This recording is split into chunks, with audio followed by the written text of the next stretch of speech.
ليلة 7 فevrier 2003 في حي هادئ بمدينة كالي في فرنسا. الناس ما قدروش ينعسوا حيت الكلاب كتنذبح بلا توقف. كان صوت مزعج بزاف من العشية حتى لطلوع الشمس. النباح ما وقفش وحتى واحد ما كان عارف شنو واقع في هذا الحي الهادئ. ولكن مع طلوع الشمس ديال نهار 8 فevrier السكان ديال الحي غادي يكتشفوا حاجة مرعبة. جريمة قتل وحشية، 58 طعنة بالموس، الدم في كل بلاصة، ومشهد كيشبه المذبحة حقيقية. واحد المرأة قتلوها بطريقة بشعة قدام دارها. القاتل ما خلاش حتى أثر واضح، لا سلاح الجريمة ولا حتى شاهد. التحقيق من أول لحظة بان صعيب بزاف والمحققين داخلين المتاهة معقدة، ولكن العلم والهذيان غادي يكشفوا الحقيقة. شكون قتل مونيك لوجون وعلاش، وكيفاش واحد السر العائلي مظلم مدفون من سنين طويلة خلى هاد الجريمة الوحشية توقع، وشنو هو الدافع الحقيقي وراء هاد العنف المفرط. السلام عليكم، كي دايرين؟ كنتمنى تكونوا بخير وعلى خير، تكون هاد الفيديو كتلقاكم وانتم في احسن الاحوال، ومرحبا بكم في فيديو جديده وقضيه جديده. وهاد المره قضيه اليوم غادي تجيبكم لهندي لفرنسا. الصباح ديال نهار 8 فevrier 2003 كان صباح عادي في البدايه، ولكن غادي يتحول لكابوس حقيقي. الجيران ديال مونيك لوجون فاقوا على حاجه ما كانوش متوقعينها ابدا. الجاره اللي ساكنه حدا الدار اللي كانوا جايين منها نباح ديال الكلاب الليله كامله فقت الصباح وحلات الشراجم ديال دارها باش تشوف شنو واقع مع هاد الكلاب اللي ما بغاوش يسكتوا. وفاش حلات الشراجم شافت حاجه غريبه ومخيفه. قدام الدار اللي حداها مباشره شافت شكل كيشبه بزاف لجثه انسان مرميه. القلب ديالها بدا كيضرب بالزربه وماتت بالخوف.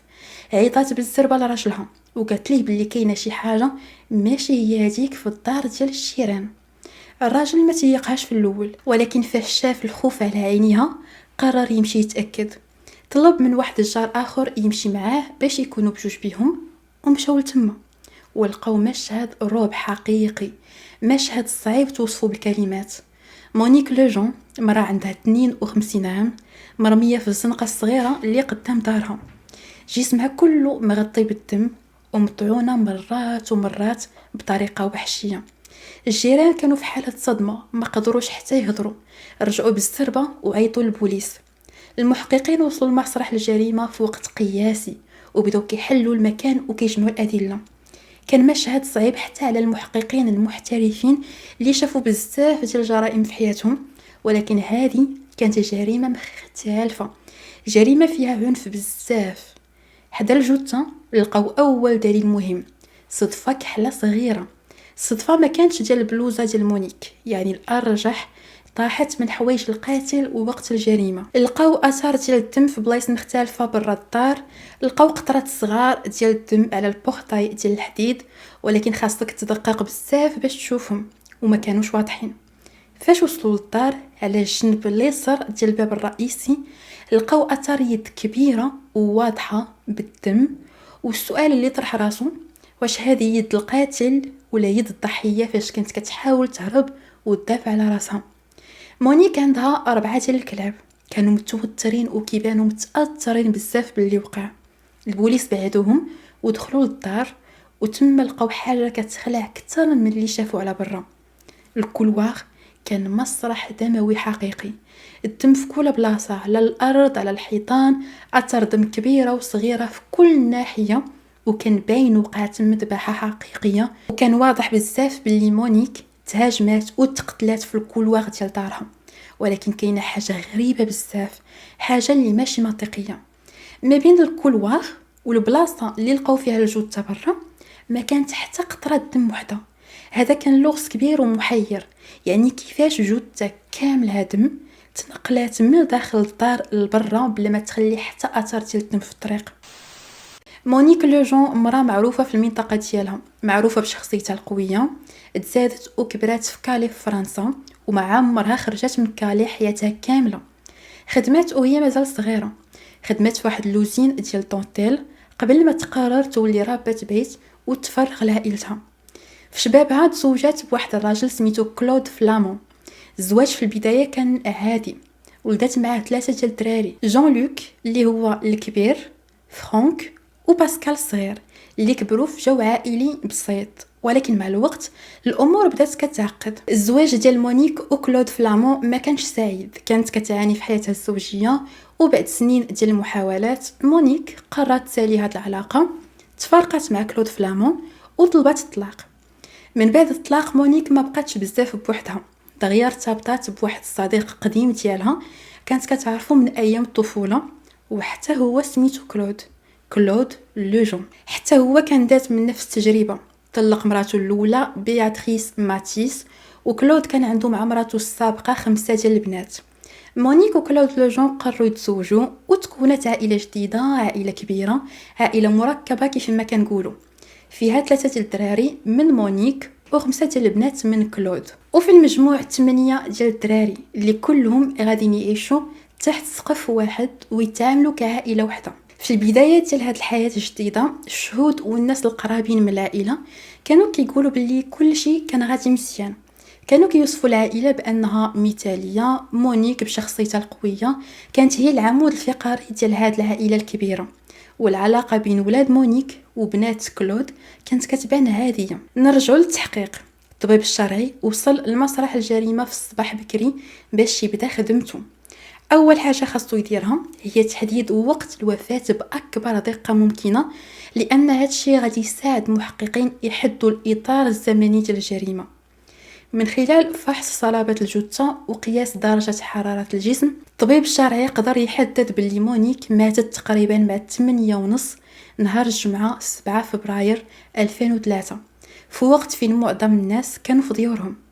من أول لحظة في التحقيق الشرطة استبعدت تماما فكرة السرقة، حيث ما كانت حتى حاجة مسروقة من الدار من الداخل، ما كانش فيها أي فوضى، ما كانش اي اثار ديال تفتيش، وكل شيء كان في بلاصتو.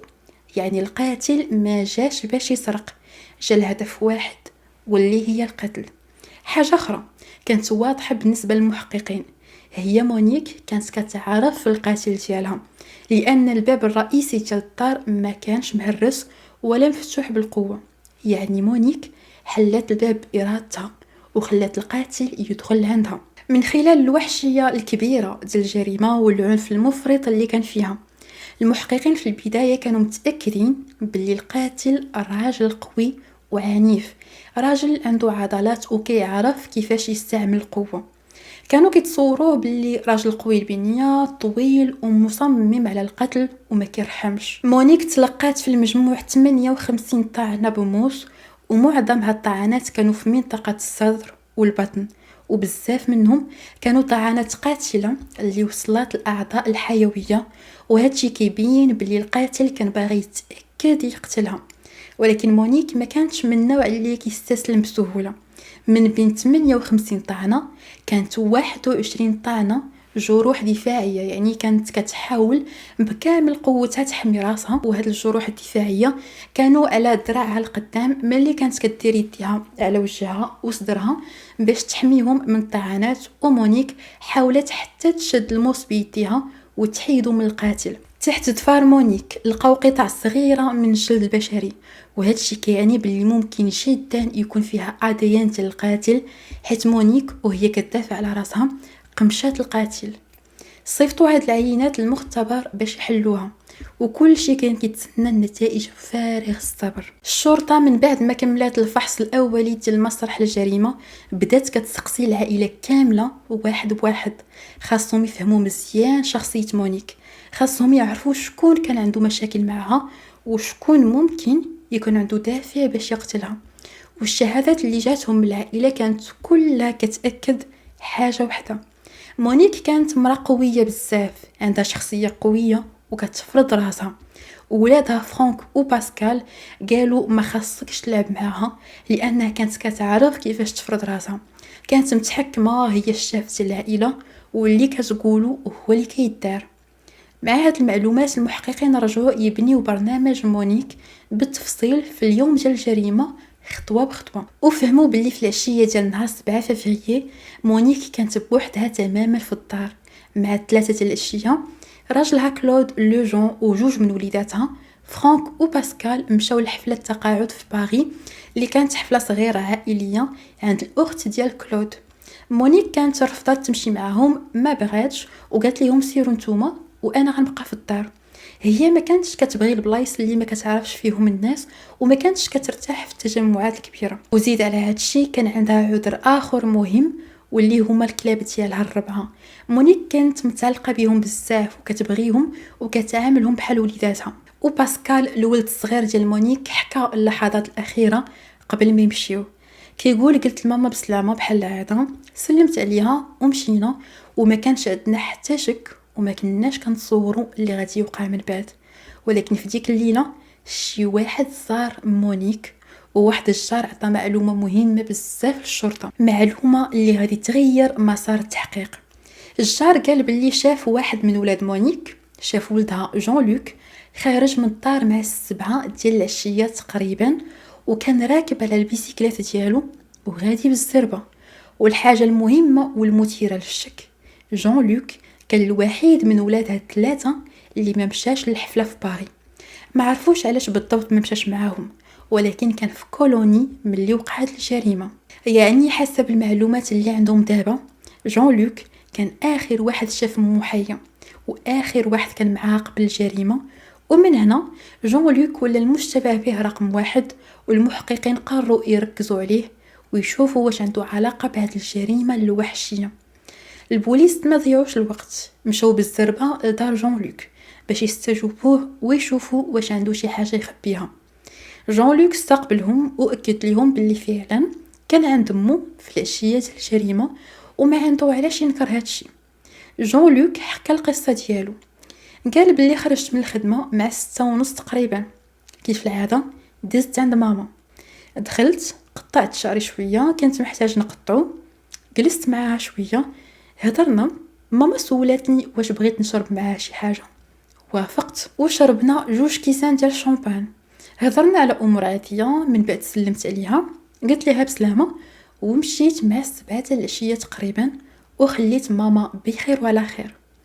القصه ديال جون لوك كانت منطقيه، ما كانش فيها تناقضات، ولكن مشاو يفتشوا دارو ولقاو حوايج غريبه بزاف. في الدروج ديال العماره فين ساكن جون لوك لقاو اثار غريبه، كانوا شي بقع كتشبه لاثار الدم في الدروج. وعلى باب الكراج الصغير ديال البيسيكلات ديال جون لوك لقاو تاني اثار واحده اخرى كتشبه للدم. وفاش شافوا البيسيكلات بنفسها لقاو عليها بقع صغيره حمراء كحله، بقع اللي كتشبه بزاف البقع الدم ناشف. وهادشي زاد صرع عليه شكوك. البوليس قرروا يمشيو للشقه اللي تحت الشقه ديال جون لوك فين ساكن سيبو كريستوف غارسيه راجل اختو، واللي كانوا شاكين فيه هو جون لوك. بعد ما خرج من عند مو مشى عند كريستوف قبل ما يطلع لدارو. في الشقه ديال كريستوف المحققين لقاو حاجه اغرب من اللي لقاو عند جون لوك.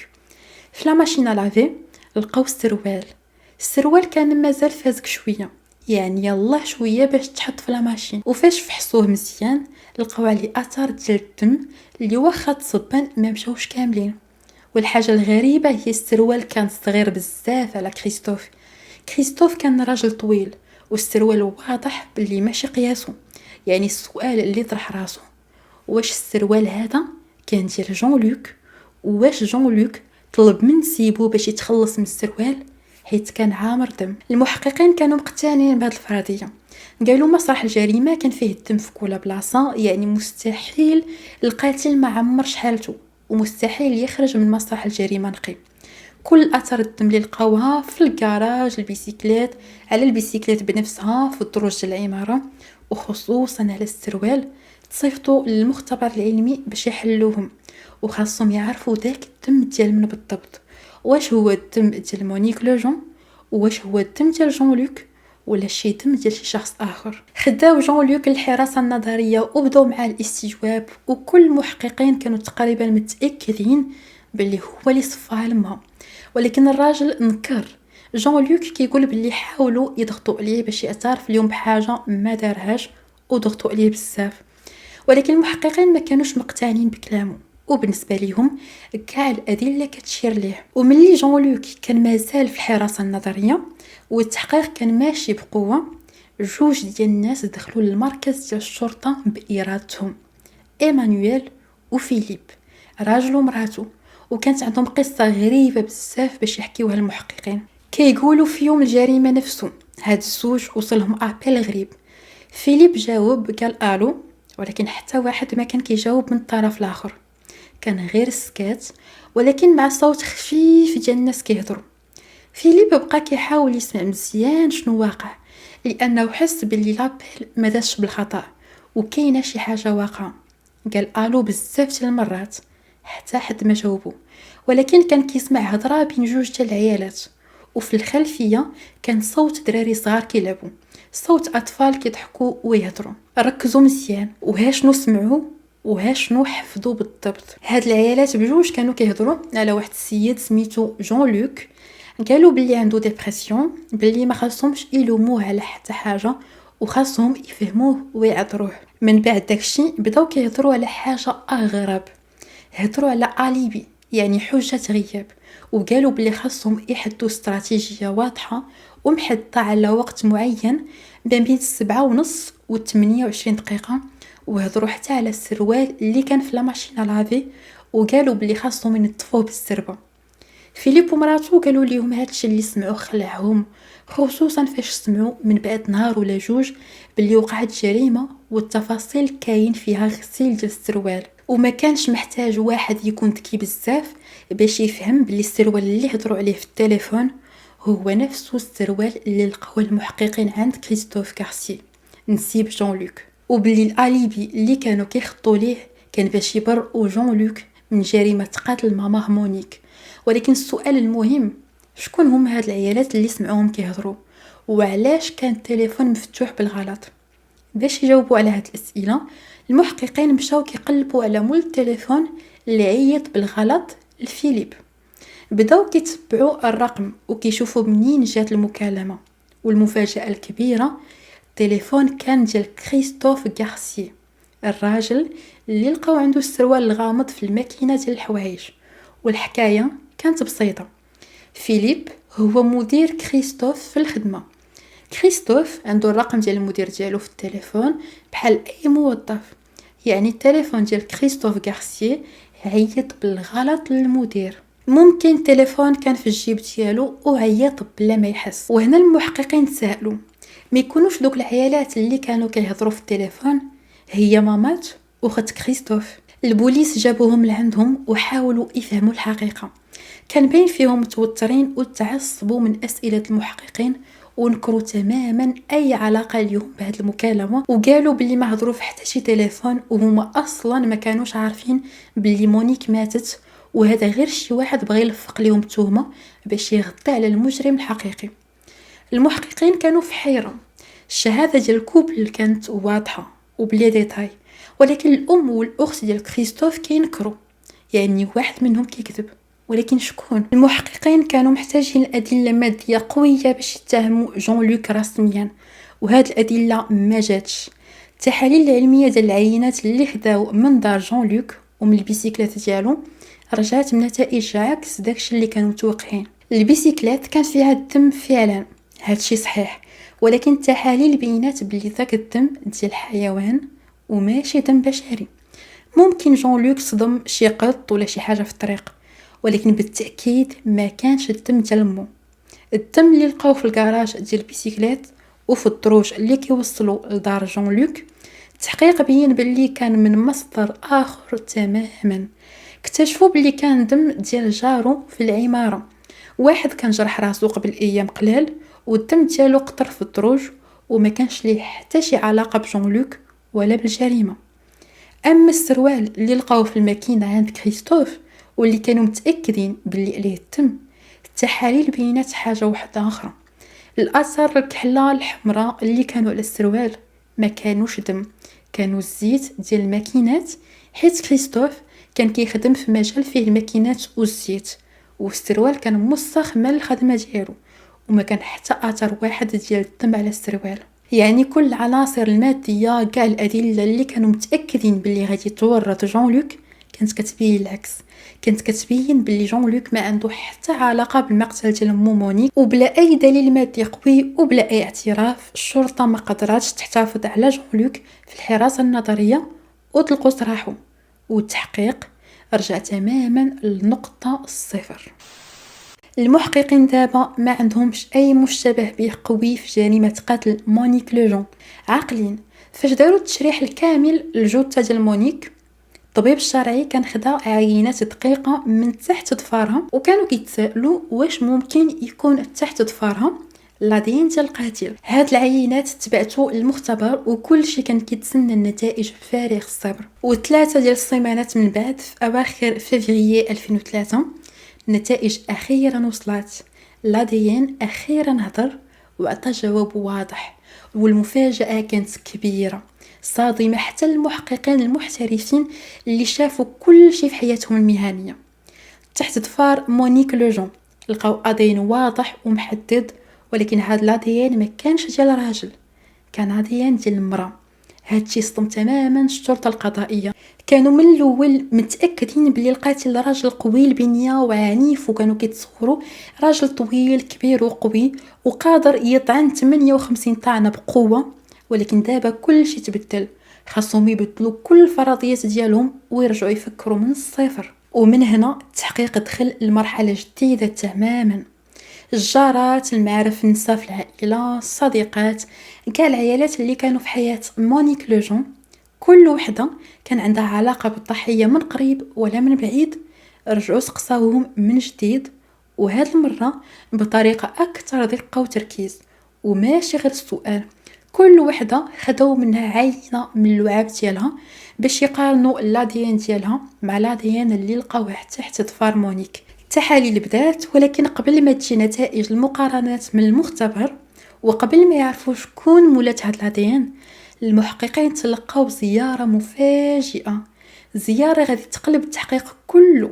من بعد شهور ونص بالضبط من جريمه قتل مونيك لوجون، في هذا النهار واحد المراه دخلت لمركز الشرطه في كالي، دخلت بارادتها بلا ما يجيبوها لعندهم، وقالت لهم عندها شي حاجه مهمه متعلقه بقتل مونيك لوجون. السيده اللي مشات عندهم سميتها بياتريس ماتيس، ما كانتش شي وحده اللي عاديه، هي الزوجه السابقه ديال كلود لوجون، راجل الضحيه مونيك، يعني هي مراته الاولى. المحققين كانوا سقساوها في البدايه ديال التحقيق في الايامات الاولى من بعد الجريمه، بحال كيف ما سولوا كاع الناس القراب من العائله. وفي ذاك الوقت بياتريس كانت قالت لهم حاجه بسيطه وواضحه. ملي كانوا سولوها امتى شفتي فيها مونيك، قالت لهم ما نقدرش نقول لكم بالضبط، ولكن كنظن كان في تجمع عائلي عند بنتي تقريبا شهر قبل ما تموت. التصريح كان بسيط، ما كان فيه حتى شي حاجه كتجيب الشك. ولكن دابا بياتريس جات باش تقول حاجه مختلفه تماما.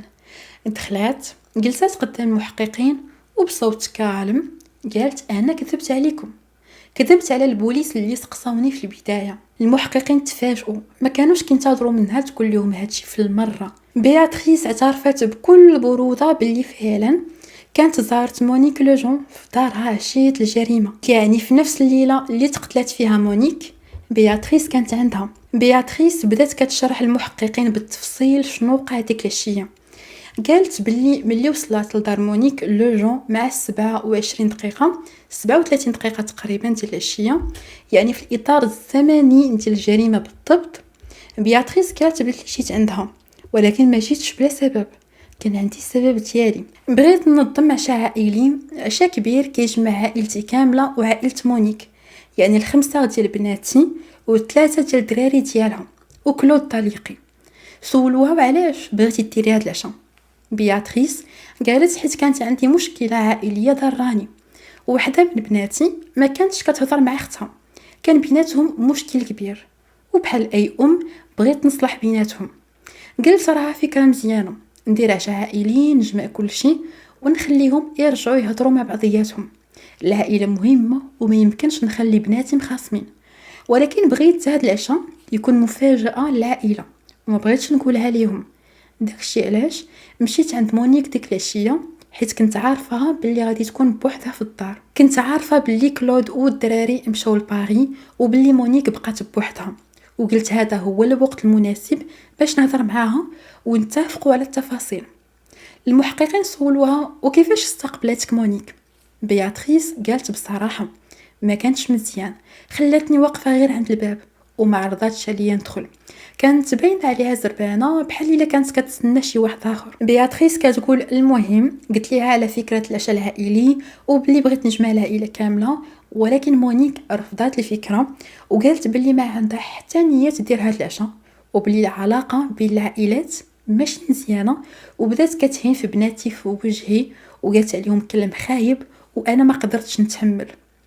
قالت لهم باللي من بعد ما مونيك قالت اللي قالت بغات تودعني بالزربه، بغات تسرسبني ومشات معايا باش توصلني للبورتاي، ولكن في الطريق تاكلات رجلها تلوات ليها وكانت غادي تطيح. انا شديتها وحاولت نرجع عليها التوازن، وهنا قمشاتني في دراعي، ضفارها كانوا طوال شويه ودخلوا في الجلد ديالي، وداكشي علاش غادي تلقاو لادين ديالي تحت ضفار مونيك. بياتريس ورات ذراعها اليمنى المحققين وفعلا كانت مقموشه والخدوش كانت مازال باينه واخا داز عليها شهر ونص. حسب رواية بياتريس من بعد هاد الشيء تفارقوا بلا مشاكل. مونيك رجعت دخلت لدارها وبياتريس مشات لدارها حتى هي، ولكن بقى السؤال علاش كذبات في الاول. بياتريس قالت كذبت حيت خفت. فاش سمعت بلي مونيك تقتلات في نفس الليله اللي كنت عندها دخل فيا الذعر، قلت الناس ما غاديش يتيقوني، غادي يقولوا بلي انا اللي قتلتها، وخفت تشدوني، وهادشي علاش قررت نكذب ونقول بلي ما شفتهاش من شهر هذا. ولكن من داك النهار ما بقيتش كنقدر نعس مزيان، كل ليله كنحلم بالجريمه، كنتخيل الشرطه جايين عندي باش يشدوني، انا تروماتيزيت، نفسيتي تهرسات. وهادشي علاش قررت نجي اليوم نقول الحقيقه كامله ونريح ضميري، وما بقيتش قادره نكمل نعيش بهاد الكذبه. تصريحات بياتريس ماتيس خلات المحققين في حيره كبيره، والسؤال اللي كان كيطرح نفسه اذا كانت كذبات علينا المره الاولى علاش غادي نصدقوها دابا في المره الثانيه؟ واش هاد النسخه جديده اللي كتحكي لهم هي الحقيقه كامله ولا كتخبي شي حاجه اخرى اكبر واخطر؟ بياتريس حطوها في الحراسه النظريه مباشره، ما خلاوهاش تمشي حيت خاصهم يتحققوا من الروايه ديالها. داكشي علاش جابوا الطبيب الشرعي للمركز باش يفحصها ويشوف هاد القمشه اللي كتهضر عليها. الطبيب فحص ذراع بياتريس وفعلا لقى اثار الخدوش على ذراعها كانوا واضحين، ولكن الحاجه اللي لفتت الانتباه ديالو هو هاد الاثار كانوا مازالين باينين بزاف، واضحين ومحفورين في الجلد مالغري كو فات عليهم اكثر من شهر ونص. والطبيب اكد لهم بلي هاد الجروح مازالهم واضحين بشكل كبير بعد 6 ديال السيمانات من الحادث المفترض، وهذا الشيء ماشي عادي. اذا كانت القمشه بسيطه حيت تاكلات السيده فما كانش غادي يبقى باين بهذا الوضوح من بعد هذا الوقت كامل، وهاد الجروح عميقه بزاف وما كيتماشاوش نهائيا مع السيناريو ديال بياتريس، وكاينه شي حاجه واحده اخرى وقعت. فريق من المحققين والتقنيين توجهوا لدار بياتريس في كالي باش يفتشوها. كانوا متوقعين يلقاو شي ادله، ولكن ما كانوش متوقعين ابدا الحاله اللي غادي يلقاو عليها الدار. ملي دخلوا المحققين وقفوا في بلاصتهم وما قدروش يصدقوا شنو كيشوفوا. الدار كانت في حاله من الاهمال الشديد، كان فيها الزبل في كل بلاصه، الارض مسخه بشكل رهيب والريحه لا تطاق. الكوزينه كانت كتخلع، الماء المتراكمه من اسابيع وبقايا الماكله في كل بلاصه.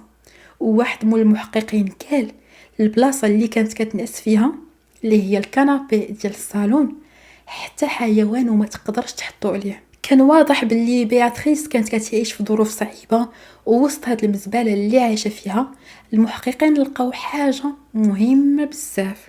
في الصالون لقاو شمينه قديمه من النوع اللي كيخدم بالخشب وبالوراق. المحققين قربوا منها وبداو كيقلبوا فيها ولاحظوا بلي شي حاجه تحرقات فيها مؤخرا.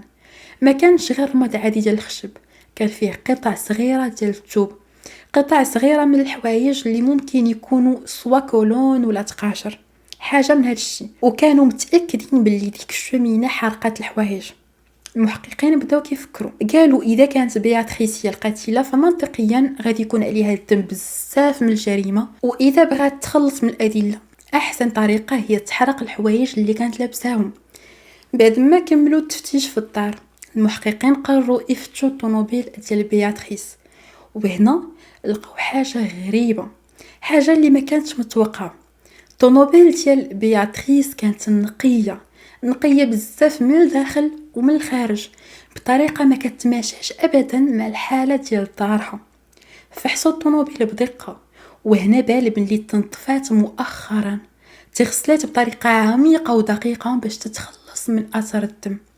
خداو عينات من الطوموبيل من كل بلاصه، لي سياج، لي طابي، الفولون، وصيفطوهم للمختبر. ولكن للاسف التحاليل ما كشفات والو. التنظيف كان دقيق بزاف وما تلقات حتى اثار ديال الدم في السياره، وكل هاد الشكوك والادله الغير مباشره ما كانوش كافيين. المحققين كانوا محتاجين دليل علمي قوي، دليل اللي ما عليهش الشك، وهذا الدليل كان غادي يجي من المختبر. الاديان اللي كانوا لقاوه تحت الضفار ديال مونيك، اديان ديال المراه، وخداو عينات من بياتريس وبعثوهم للمختبر باش يقارنوهم. وملي سالات مده الحراسه النظريه ديال بياتريس، النتيجه وصلت من المختبر، والرساله كانت واضحه وقاطعه. الاديان اللي كان تحت ضفار مونيك لوجون متطابق بنسبه 100% مع الاديان ديال بياتريس ماتيس. ونهار 29 مارس 2003، يومين فقط من بعد ما مشات بياتريس لعند البوليس بارادتها، اتهموها رسميا بجريمه قتل مونيك لوجون. وبقى السؤال الكبير هو علاش؟ شنو هو الدافع؟ وهما كيقلبوا على الدافع بداو كيحلوا في شخصيه بياتريس ما كانش عندها مظهر القاتله ابدا. كانت امراه قصيره، متر ونصف الطول، ضعيفه، صحتها على قدها، وكتبان ظريفه ضحوكيه، كتهضر بهدوء، وصعيب بزاف تخيلها كقاتله. يعني السؤال هو واش بياتريس كانت كتغير من مونيك، واش طلاق من كلود داز صعيب بالنسبه ليها وما تقبلاتش فكره انه تزوج مره اخرى، واش الغيره كانت هي الدافع.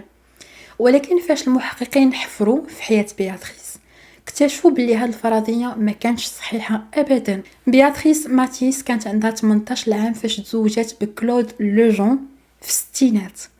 كانت مازال صغيره، وبعد 10 سنين ديال الزواج اللي فيهم ولدوا 5 ديال البنيات، الزواج بدا كينهار. بياتريس ما كانتش فرحانه حيت كلود لوجون ما كانش الراجل اللي كانت كتحلم به. وفي النهايه ديال السبعينات، بياتريس هي اللي خدات القرار، وهي اللي طلبت الطلاق. وواحد من المقربين من العائله قال بلي بياتريس كانت مراه قويه في داخلها، فشلت في الزواج ولكن نجحت في الطلاق. خرجت من العلاقه بدون اي ندم وبدات حياه جديده. كانت كتربي بناتها بوحدها، كتخدم، كتعيش حياتها بحريه. يعني الدافع ديال الغيره الزوجيه ما كانش موجود. بياتريس ما كانتش كتغير من مونيك، بالعكس كانت مرتاحه ملي طلقت من كلود. دونك شنو هو الدافع الحقيقي؟ وباش نفهمو مزيان الدافع، خاصنا نعرفو مزيان شكون هي بياتريس. هي ما كانتش امراه عاديه، كانت عندها حياه استثنائيه.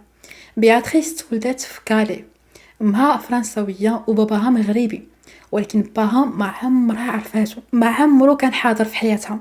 بياتريس كبرات بدون اب، وهذا الشيء اثر فيها. كنية باها ما خداتهاش، ماماها سجلتها بسميتها، وحتى الاسم ديالها بياتريس ماشي هو الاسم الاصلي ديالها. هي سميتها عائشه، ولكن فاش كبرات قررت بنفسها تبدل الاسم ديالها لبياتريس، حيت كانت العيشه في كالي، مدينه صغيره في فرنسا. بسميه العائشه كانت صعيبه بزاف بالنسبه ليها، الناس كانوا كينظروا ليها بطريقه غريبه، كانت العنصريه. فقررت تبدل سميتها وتختار اسم فرنسي باش بحال هكا تعيش بسهوله اكثر. من بعد الطلاق من كلود لوجون، بياتريس ما جلساتش كتشكى، خدمات في خدمات صغيره باش تربي بناتها الخمسه، ومن بعد سنين قدرت تحل واحد كباري صغير. الناس اللي كانوا كيعرفوها قالوا بلي بياتريس كانت كتعرف تسير الكباري وما كانت كتخاف من حتى واحد، واذا شي كليان ما احترمهاش ولا تجاوز الحدود كانت كتجري عليه بلا ما تفكر.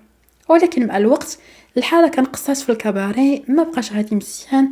بياتريس خسرت كل شيء ودخلات في مرحله صعيبه من حياتها. ولكن رغم هاد الصعوبات، بياتريس كانت ديما كتبان قويه في مواجهه المشاكل، وكانت كتعرف تخرج راسها من لي كريز. دونك كيفاش هاد المراه القويه تحولت لقاتله؟ شنو اللي وقع؟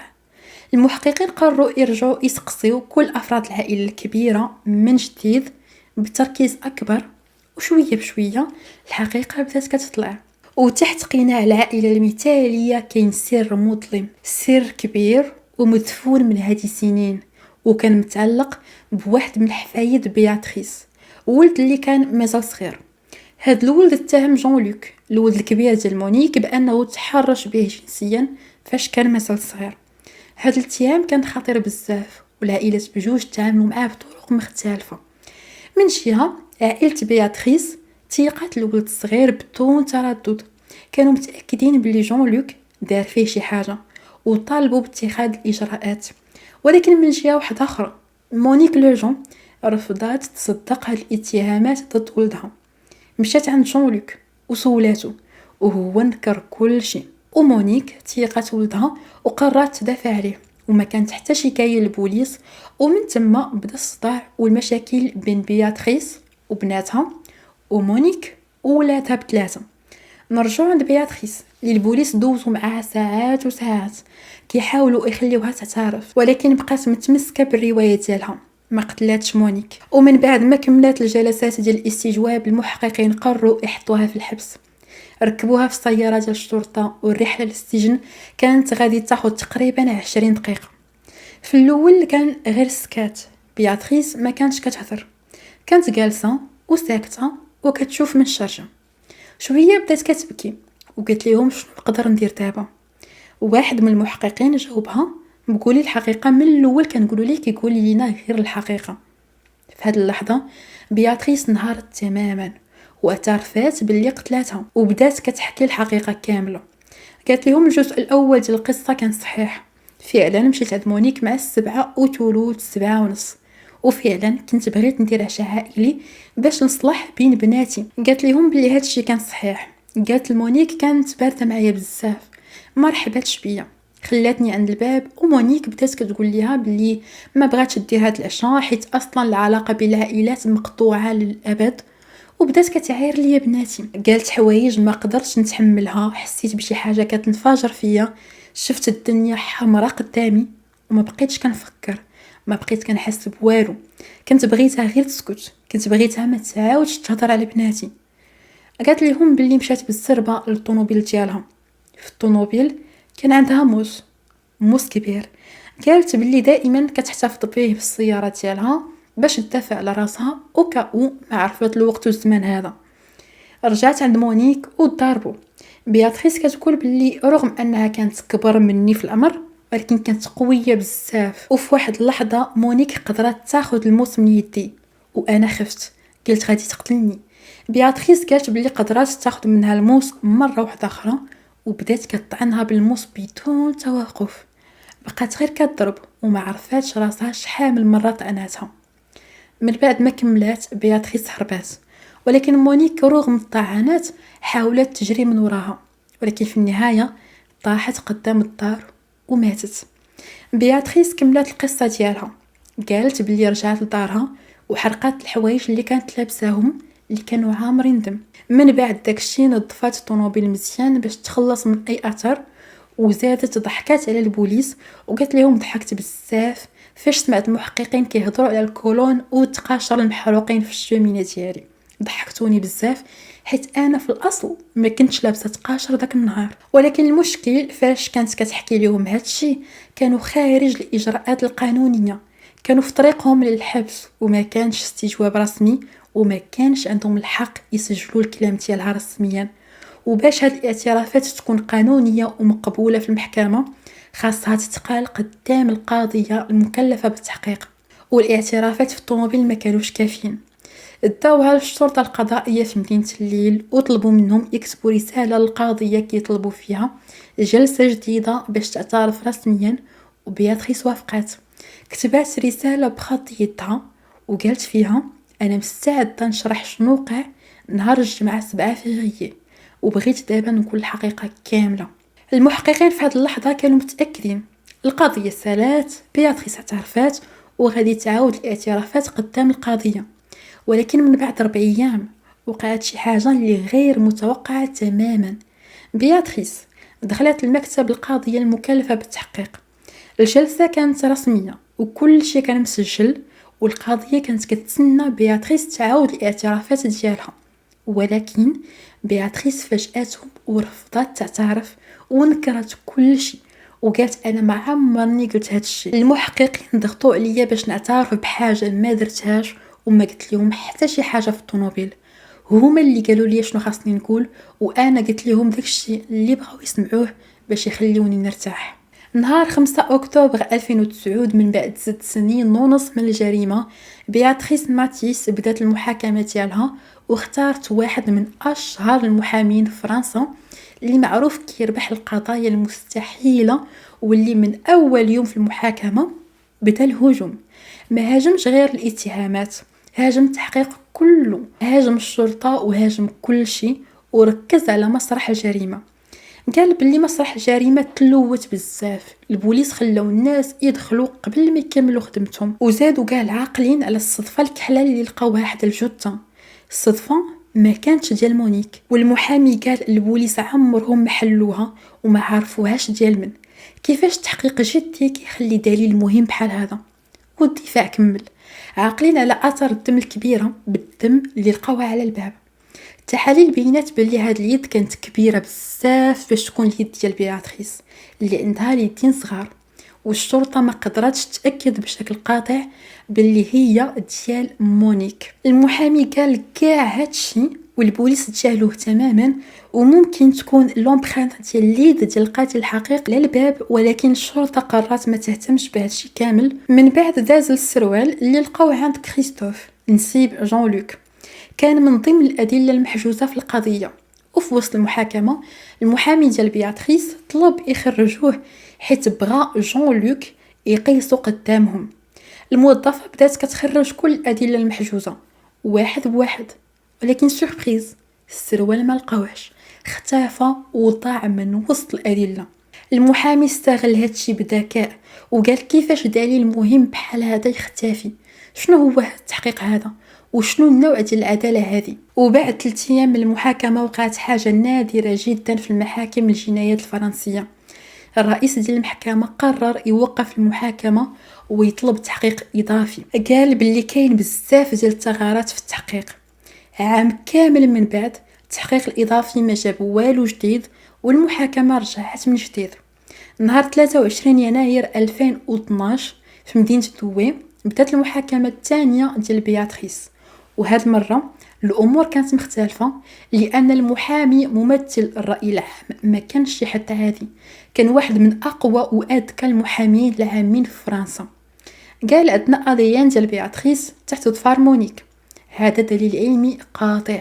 عندنا الكذبه الاولى ديالها في بدايه التحقيق، عندنا الاعترافات ديالها في الطوموبيل واعترافات مفصله وواقعيه، وعندنا الدافع الواضح اللي هو السر العائلي والحقد اللي تراكم من سنين. اما الدفاع فركز على واحد النقطه، عاقلين فاش قلنا بلي الجثه تنقلات من داخل الدار لبرا وما كانش اثر ديال الدم في الطريق بيناتهم. المحامي طلب من بياتريس توقف قدام كل شيء، وفاش وقفات كان باين عليها مرة ضعيفة بزاف، 1.5 متر وضعيفة، وقال كيفاش هاد المرأة الصغيرة غادي تنقل جثة ثقيلة. ولكن المحامي العام شرح بطريقة مقنعة بلي ممكن الجثة ما تنقلاتش، ممكن مونيك نفسها حاولت تهرب وتوصل للبوابة باش تطلب النجدة وطاحت تما. المحاكمة دازو فيها أيام، واليوم الثاني جا الحفيد ديال بياتريس، الولد اللي كان اتهم جون لوك بالتحرش الجنسي فاش كان مازال صغير ودابا كبر ولا راجل. وقف المحكمة وشهد وقال انا متأكد باللي جداتي بياتريس بريئة، هي ما يمكنش دير هذه الجريمة، انا كنبغيها بزاف وكنعرفها مزيان، هي امبوسيبل تقتل شي واحد.